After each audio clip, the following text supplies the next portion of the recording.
Spawning down in the bottom left-hand position as the green Zerg player. Representing Team Dignitas, it's Tefel.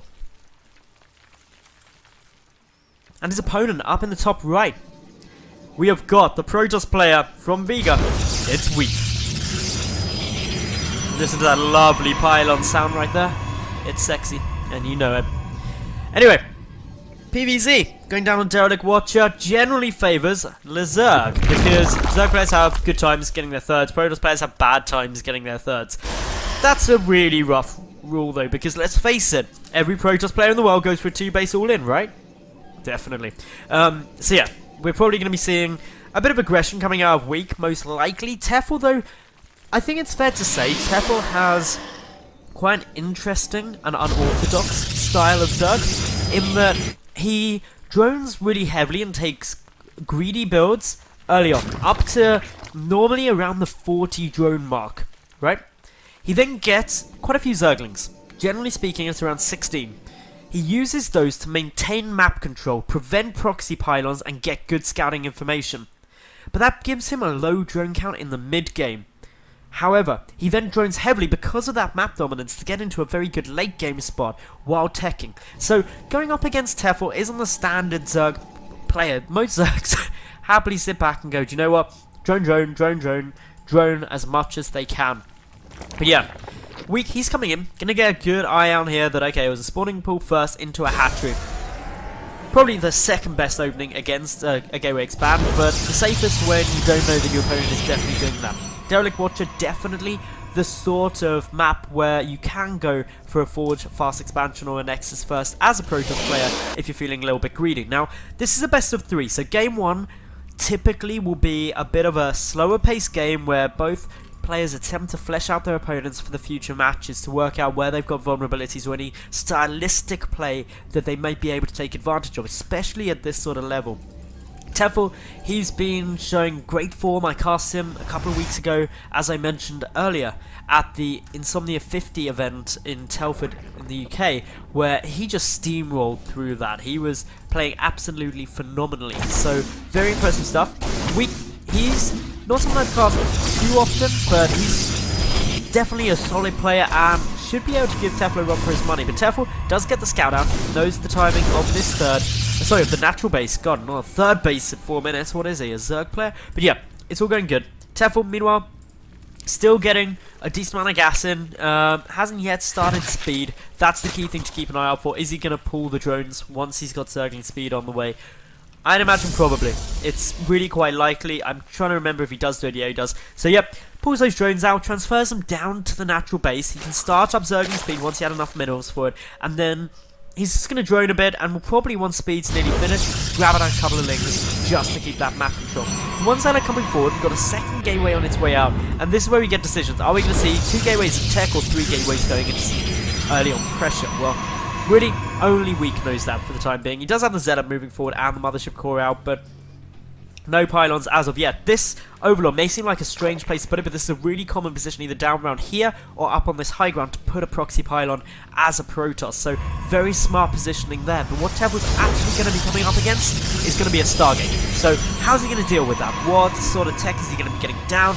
What is he going to be trying to achieve? Well, really, he needs to get Hydras out as fast as possible. Ling Hydra, very strong against Gateway Stargate armies. A couple of Spore Coolers may be required, just if an Oracle were to show its little head there. And it can do some good damage, especially if you don't get additional Queens. But for the moment, all of Tefel's attention, prioritizing dealing with this Zealot, Stalker, Mothership core. And with the creep spread coming forward, actually doing a good job of it. If the Zealot goes down, it's very easy for Tefel to deal with this. He also wants to try and chip away at the Mothership core, because that's really the getaway path for these units. And if all of this goes down, or specifically if it's early come back like that Master Equals Force, then Tefel's done his job. He lost basically nothing to that, and it was a good move. All that was really achieved was confirming that the third base was down, but Tefel, just as expected, well, 19 Zerglings, so usually it's 18. These are going to come out, they're going to poke, they're going to scout, they're going to see a Void Ray is on its way, not an Oracle, assuming they go up there. Go on, Tefel. Tefel, send your Zergling, one at least.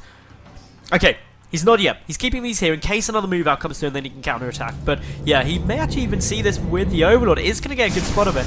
And now is he going to go and try and push through here? Well, with the Sentry, it's going to be very difficult to make that work. This Void Ray already managed to pick off an Overlord, but Tefel now, he's droning once more. Notice his drone count is a little low, just as I expected at the start of the game. This is very stylistically his play, and he's going to be keeping these speedlings out, just making sure that he's got a good amount of information about any move outs or really any attempt to put down a proxy pylon. But it also makes him feel very secure in everything he does, and that's always a good place to be in. We've got the additional gateways coming down here, but this could just be coming in for a bit more pressure. Gotta just keep a good little eye on what could be on the cards. But for the moment, we do have these Zerglings just staying forward. The creep spread, not amazing from Tefel, but the main thing is that he has secured up the creep highway between his third and natural base, which is basically essential. He's also got the Hydra Den on its way down, so he's going in to that Ling Hydra composition. There is a Roach on, but he doesn't yet have any Roaches on the field. Is producing 5 for the time being, just to deal with these Zealots, but Ling Hydra very strong. A ping coming up here because apparently one of the other reservists have noticed a Void Ray has gone off on his lonesome. But yeah, good little pick up there. Whoever picked that for me. But yeah, Speedlings, they're coming forward. They need to try and stop these pylons getting down. That is their aim. That is their purpose here. They do stop one, but I don't think Tefel has seen that there's another one slightly further back. But there are already Hydralists coming down.